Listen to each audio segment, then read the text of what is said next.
പശ്ചിമേഷ്യയിലുണ്ടായ യുദ്ധങ്ങൾക്ക് പിന്നാലെ ഇറാനിൽ വലിയ രീതിയിലുള്ള ഭരണമാറ്റത്തിന് അമേരിക്കയും ഇസ്രായേലും ചേർന്ന് ആസൂത്രണം ചെയ്ത പദ്ധതിയുടെ വിവരങ്ങൾ അന്താരാഷ്ട്ര മാധ്യമങ്ങൾ പുറത്തുവിട്ടിരിക്കുകയാണ്. ഇറാന്റെ മുൻ പ്രസിഡന്റും തീവ്ര നിലപാടുകാരനുമായ മെഹ്മൂദ് അഹമ്മദിനെജാദിനെ ഇറാന്റെ പുതിയ നേതാവാക്കാൻ ആലോചിച്ചിരുന്നതായി ന്യൂയോർക്ക് ടൈംസ് റിപ്പോർട്ട് ചെയ്യുന്നു. കാലങ്ങളായി ഇസ്രായേലിന്റെയും യുഎസിന്റെയും കടുത്ത ശത്രുവായിരുന്ന അഹമ്മദിനെജാദിന്റെ പേര് ഇത്തരമൊരു ദൗത്യത്തിലേക്ക് ഉയർന്നു വന്നത് വലിയ ചർച്ചകൾക്കിടയാക്കിയിരുന്നു. കടുത്ത അമേരിക്കൻ ഇസ്രായേൽ വിരുദ്ധനായ ഒരാളെ തന്നെ അവർ തിരഞ്ഞെടുക്കാൻ എന്തായിരുന്നു കാരണം? വിശദമായ വിവരങ്ങൾ പരിശോധിക്കാം. സ്വാഗതം ഇൻഡെപ്തിലേക്ക്.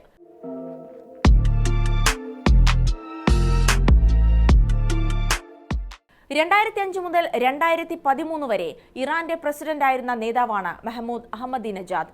തന്റെ ഭരണകാലത്ത് യുഎസിനും ഇസ്രായേലിനുമെതിരെ കടുത്ത നിലപാടുകൾ സ്വീകരിച്ചതിലൂടെയാണ് അദ്ദേഹം ലോകശ്രദ്ധ നേടിയത്.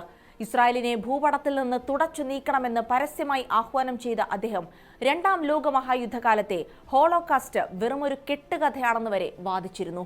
എന്നാൽ ഇറാന്റെ മുൻ പരമോന്നത നേതാവായിരുന്ന ആയത്തുള്ള അലി ഖാംനെയുമായും ഇറാന്റെ നിലവിലെ ഭരണകൂടവുമായും അഹമ്മദിനെജാദ് കഴിഞ്ഞ കുറച്ച് വർഷങ്ങളായി വലിയ അഭിപ്രായ വ്യത്യാസത്തിലാണ്. ഇറാനിലെ നിലവിലെ ഇസ്ലാമിക് റവല്യൂഷണറി ഗാർഡ് കോർപ്സിന്റെയും പരമോന്നത നേതാവിന്റെയും ഭരണം അവസാനിപ്പിച്ച് അവിടെ തങ്ങൾക്കനുകൂലമായി ഒരു പുതിയ ഭരണകൂടം സ്ഥാപിക്കാൻ അമേരിക്കയും ഇസ്രായേലും രഹസ്യ ചർച്ചകൾ നടത്തിയതായാണ് റിപ്പോർട്ടുകൾ സൂചിപ്പിക്കുന്നത്. ഈ ചർച്ചകളിലാണ് പുതിയ ഇറാൻ ഭരണകൂടത്തെ നയിക്കാൻ ഏറ്റവും അനുയോജ്യനായ വ്യക്തി അഹമ്മദിനെജാദ് ആണെന്ന നിർദ്ദേശം ഉയർന്നു വന്നത്.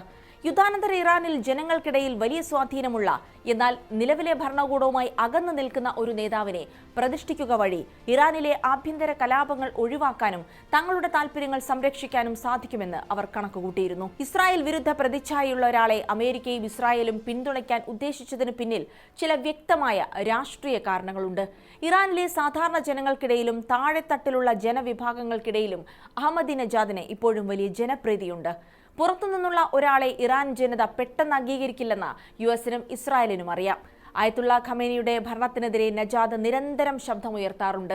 ഇത് ഇറാന്റെ ഇപ്പോഴത്തെ ഭരണ സംവിധാനത്തെ തകർക്കാൻ ആഗ്രഹിക്കുന്ന പാശ്ചാത്യ ശക്തികൾക്ക് അനുകൂലമായ ഘടകമാണ്. അഹമ്മദിനെജാദ് ആദ്യം ഈ പദ്ധതി അനുകൂലിച്ചെങ്കിലും പിന്നീട് പിന്മാറിയതായാണ് റിപ്പോർട്ടുകൾ വ്യക്തമാക്കുന്നത്.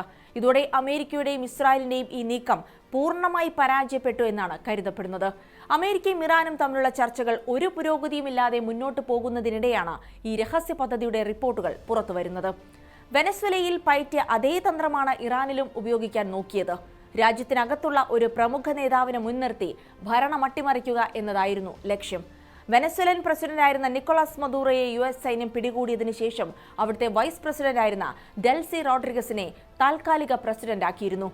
ഇതേ മാതൃക പിന്തുടർന്ന ഇറാന്റെ പരമോന്നത നേതാവിനു പകരം ഇറാന്റെ ആഭ്യന്തര രാഷ്ട്രീയത്തിൽ സ്വാധീനമുള്ള മുൻ പ്രസിഡന്റ് മെഹ്മൂദ് അഹമ്മദിനെജാദിനെ പുതിയ ഭരണാധികാരിയാക്കാനായിരുന്നു പദ്ധതി. ആദ്യഘട്ട വ്യോമാക്രമണങ്ങൾക്ക് ശേഷം ഇറാന്റെ ഭരണകൂടം പൂർണ്ണമായി തകരുമെന്ന് ഇസ്രായേലും അമേരിക്കയും കരുതിയിരുന്നെങ്കിലും അവർ വിചാരിച്ചതിലും ശക്തമായിരുന്നു ഇറാന്റെ ഭരണ സംവിധാനം. വനാക്രമണങ്ങൾ നേരിട്ടിട്ടും ഇറാന്റെ സൈന്യവും സുരക്ഷാ സേനയും ഒട്ടും തളരാതെ തങ്ങളുടെ കരുത്ത് നിലനിർത്തി. ഇതോടെ ആഭ്യന്തരമായി ഒരു ഭരണമാറ്റമുണ്ടാക്കാനുള്ള ഇസ്രായേലിന്റെയും യുഎസിന്റെയും ആസൂത്രണം പാളുകയായിരുന്നു.